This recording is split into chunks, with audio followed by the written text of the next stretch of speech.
The tragic and horrific murder of Charlie Kirk echoes throughout the world this week. My heart breaks for his entire family, his wife and his two young children. But it's my hope that this event sparks a much wider conversation. One about the nature of good and evil, and the fight for freedom, justice, unity, and love in an increasingly polarized, hateful, and violent world.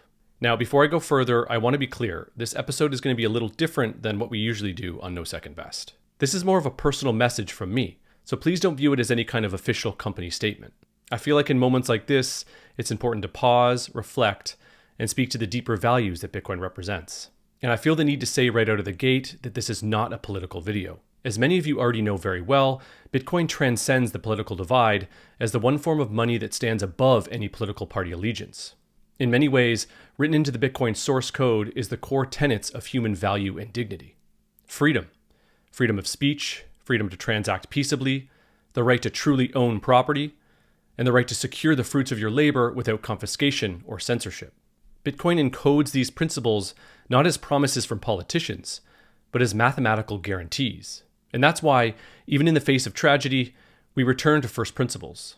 The fight for truth, dignity, and freedom is bigger than any one person or political affiliation. And it's the very reason Bitcoin exists.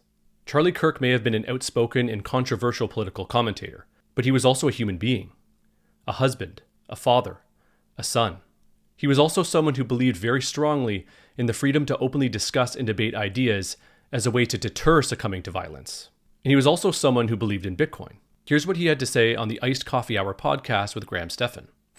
What are your thoughts on Bitcoin? I'm a big fan of Bitcoin. Should the U.S. do a Bitcoin reserve? Absolutely, yes. Yes, the United States should have a strategic Bitcoin reserve. And who should pay for the Bitcoin reserve? That's a good question. Hopefully, some of the tariff money could potentially do that. The reason why I think we should have a strategic Bitcoin reserve, I know you guys had Michael Saylor on your show, and I think he's onto something. There is something called like the mass adoption theory, which is over a period of time, like the English language, US dollar, things just catch on and they're just kind of volitional and there's no stopping it. I think Bitcoin is that. You got to watch out though. Quantum computing could potentially crack cryptography. But if they do that, then they're also cracking bank accounts. Right. And stock trading accounts. So quantum is the only asterisk on all this. But I think Saylor is onto something very profound, which is that because Bitcoin is a scarce, legitimately scarce resource, that it's probably going to go nowhere but up.